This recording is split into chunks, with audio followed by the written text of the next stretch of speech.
Try this. Take a shirt off someone of the opposite gender and put it on. Your fingers will fumble. Every time.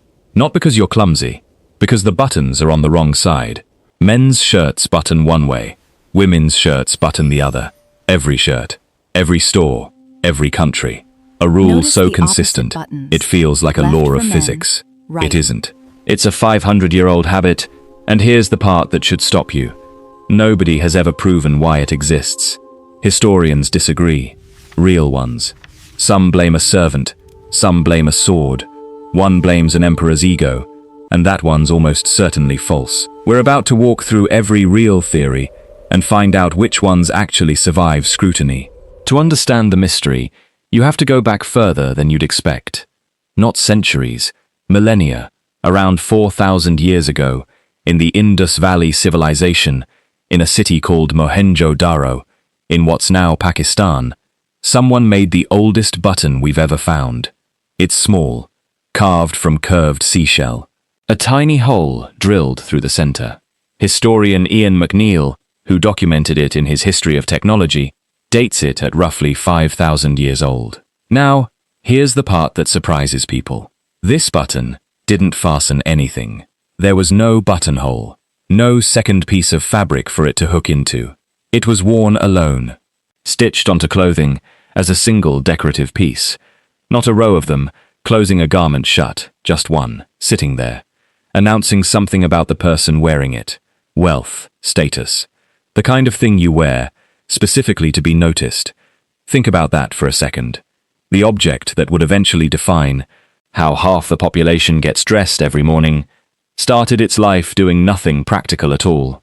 It wasn't solving a problem. It wasn't holding anything shut. It was jewelry. Small, wearable jewelry that happened to have a hole in it. And in ancient Rome, in ancient Greece, this pattern barely changed. Buttons stayed decorative. If you needed to actually close a garment, you reached for something else entirely. A pin, a brooch, something with real clasping power. The button just sat there. Ornamental, beautiful, maybe, but functionally useless. For the next 3,000 years, this object would exist and do almost nothing. So why did it take so long? 3,000 years is a strange amount of time for nobody to solve a simple problem, especially one this obvious. Take a button, cut a slit in some fabric, push one through the other. It sounds almost too simple to take 3 millennia. But here's the thing about obvious ideas. They're only obvious once someone's already had them. Across the ancient world, buttons kept showing up. Not just in the Indus Valley. Egypt's 18th dynasty buried elaborate wig coverings, sewn with tiny buttons made of precious metal. Beautiful. Expensive. Still doing absolutely nothing functional. Bronze Age burial sites in Eastern Europe turn up the same story. Small, carved, hole-punched objects, clearly worn on clothing, clearly not fastening a single thing. Civilization after civilization kept independently inventing the same small object. And civilization after civilization kept using it the exact same limited way. As decoration, as a symbol, never as a tool. It's almost like the idea had a ceiling. Everyone could see the object. Nobody made the second connection. That a hole and a loop could actually hold 2 pieces of cloth together. Meanwhile, people were solving that exact problem with everything else. Pins, brooches, laces threaded through metal eyelets. Complicated systems, honestly, for something this basic. It's a strange kind of historical blind spot. The tool was sitting right there. Small, cheap, already being made by the thousands, and it took thousands of years for someone to look at it and ask a very simple question. What if this held something closed? Then, in 13th century Europe, someone finally solved a problem nobody had bothered to solve for 3 millennia. Nobody knows their name. The person who finally connected the dots. Somewhere in Europe, in the 1200s, somebody took a small slit of fabric, reinforced the edges so it wouldn't tear, and realized a button could pass through it and hold. The reinforced buttonhole. It sounds almost too small to matter. It changed everything. Because suddenly, clothing could do something it had never done before. Fit close to the body. Really close. Before this, garments were loose, draped, held together with pins, ties, wide belts, functional but shapeless. The buttonhole changed the entire geometry of what clothing could be. Sleeves could taper, torsos could be fitted, a garment could hug the body, instead of just hanging from it. For the nobility especially, this was enormous. Tight-fitting clothes, lined edge to edge with buttons, became a genuine fashion statement. Not just practical, extravagant. By the 1300s, barely a century later, the button had done something remarkable. It went from decoration to function to a symbol of wealth all over again. But now it meant something different. According to the Encyclopedia Britannica, by the 14th century, buttons made of gold, silver, carved ivory were a direct, visible signal of wealth, of rank. You could look at a person's coat and read their status, one button at a time. The object had come full circle, decorative, then finally functional, then decorative again. Except this time, it was doing both jobs at once, holding your clothes shut and telling the world exactly who you were. And somewhere in the centuries that followed, nobody agrees exactly when, a second pattern quietly took hold, one that's still sewn into your shirt, right now. Take a second. Go find a button-up shirt. Anyone will do. Now look at it. Which side are the buttons on? If it's a men's shirt, they're on the right, the buttonholes on the left. If it's a women's shirt, it's reversed. Buttons on the left, holes on the right. Now grab the other kind. Try buttoning it. Feels wrong, doesn't it? Your fingers fumble. It's not really about the hand you use. It's about which hand you've spent your whole life using for this exact motion. Here's what makes this genuinely strange. This isn't a regional quirk. It's not a modern trend. Walk into a clothing store almost anywhere in the world, and you'll find the same split. It's been this way for centuries. Consistent, global, deliberate. Clearly, someone decided this, at some point. And here's the part that should surprise you. Nobody knows who, or when exactly, or why. This isn't a case of historians agreeing and the public just not knowing the answer. Historians genuinely disagree. Real academics, publishing real research, proposing real theories, and arguing about which one actually holds up. So that's what we're going to do for the rest of this video. Not repeat one tidy explanation. Investigate all of them. The credible ones, the shaky ones, and the one involving an emperor that's almost certainly a complete fabrication. The most credentialed explanation starts with someone you'd never expect to matter this much. A lady's maid. Picture a wealthy household, several centuries ago. A noblewoman getting dressed for the day. She isn't doing it alone. Multiple layers. Petticoats. A corset, laced tight. An outer gown, fastened with dozens of small buttons. This isn't a 2-minute process. It's a production, and she has help. A lady's maid, standing directly in front of her, facing her, doing the actual buttoning, one by one. Now think about the geometry of that moment. Most people are right-handed, roughly 9 out of 10. So if the maid is facing her mistress, reaching out with her dominant hand, which side is easiest for her to work on? Fashion historian Chloe Chapin, a Harvard PhD candidate who studies exactly this, points to this dressing dynamic as one of the strongest leads we have. When someone else is doing the buttoning and facing you, the whole layout flips. What's convenient for you, alone, becomes inconvenient the moment someone else takes over.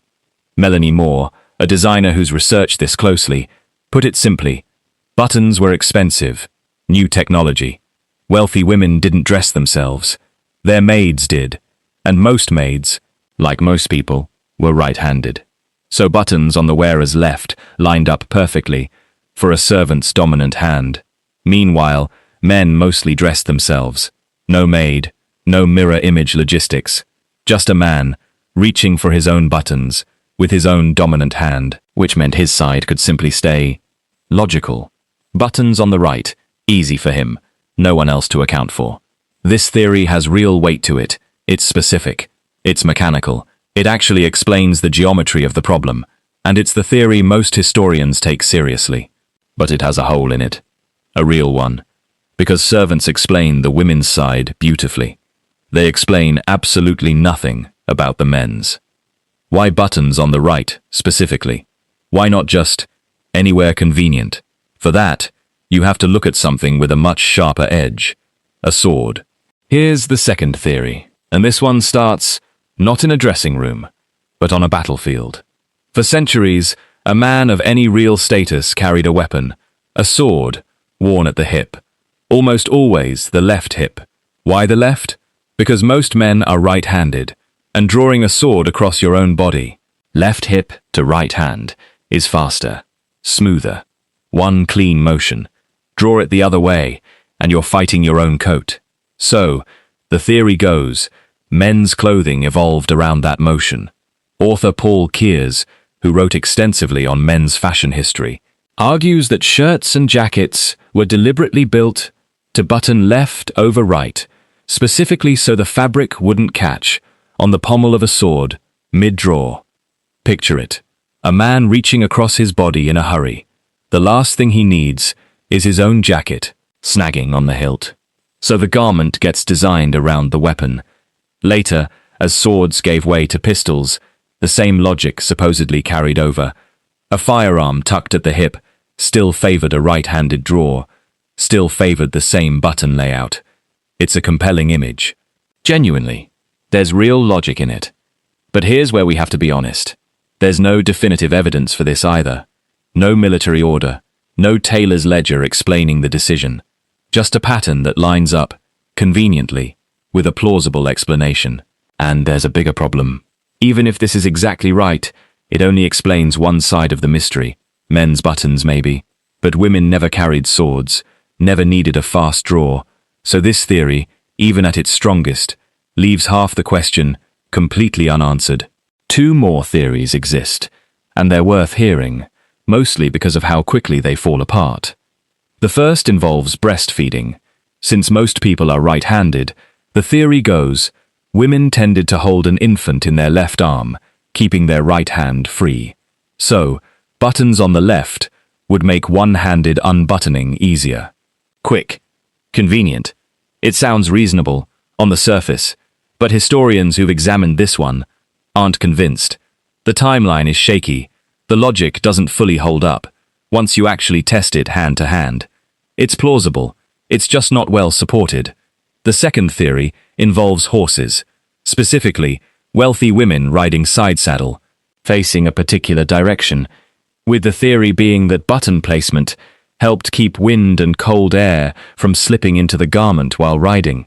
Also plausible, on paper, also thin on actual evidence. Neither of these theories has the kind of historical backing the servant theory or the sword theory carry.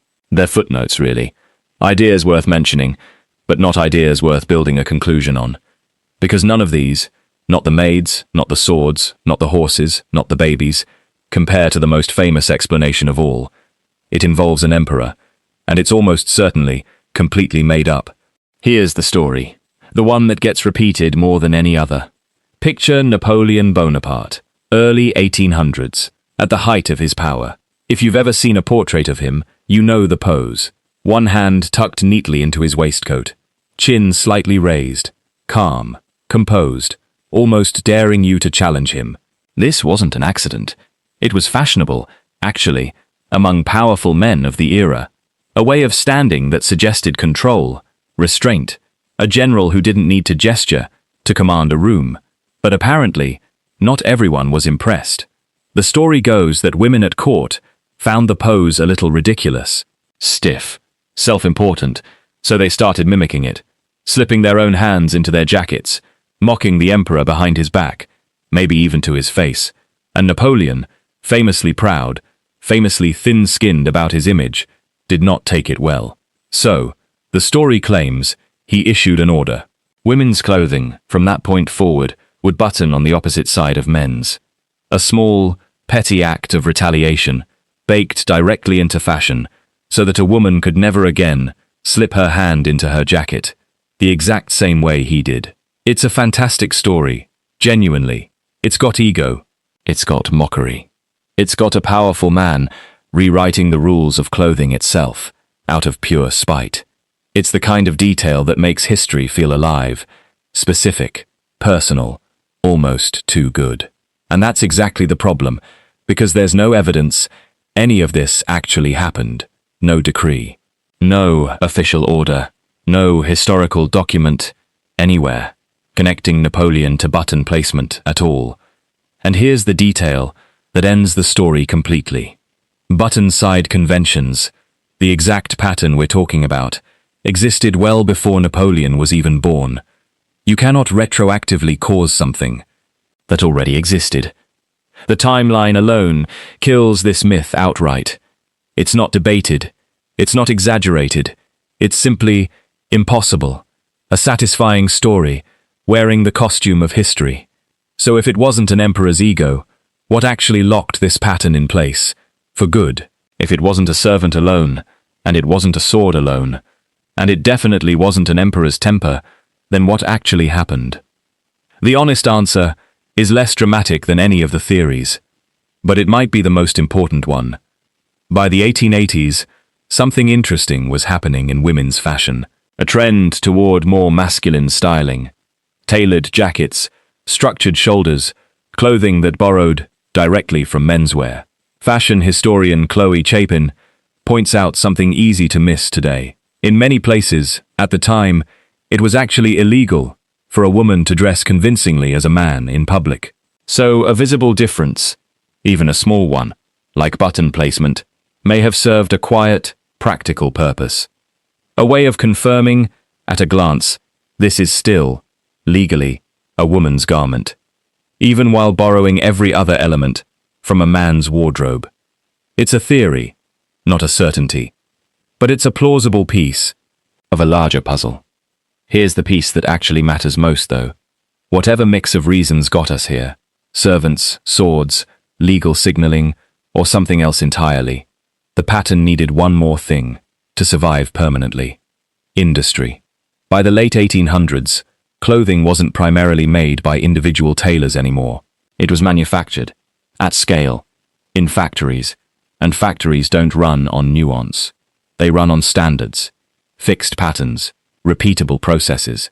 Whatever button convention already existed got locked into the machinery itself, not because anyone decided it was correct, because changing it would have meant redesigning an entire manufacturing standard for no practical benefit.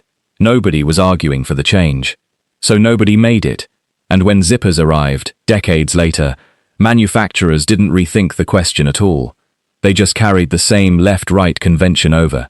Same logic, same inertia, a new invention, inheriting an old, unexplained habit. So here's where the investigation actually lands. Not one clean answer, a layered one, a servant's convenience that possibly hardened into a status symbol, possibly reinforced by a fashion trend, and then permanently frozen in place by an industry that had absolutely no reason to ever ask why. So, here's where that leaves us. Not a mystery, exactly. More like a habit nobody remembers forming.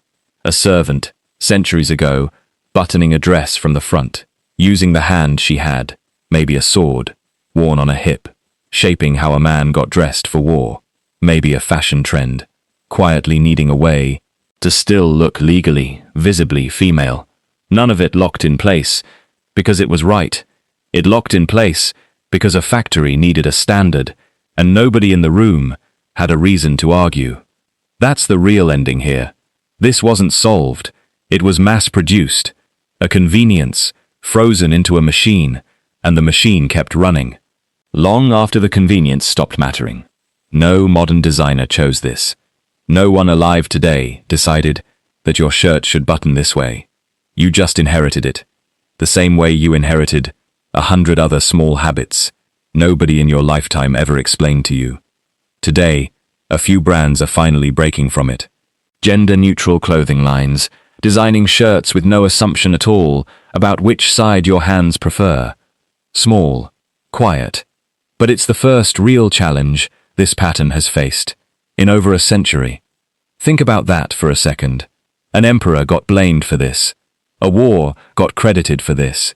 And the real answer was a factory floor, just trying to keep things simple.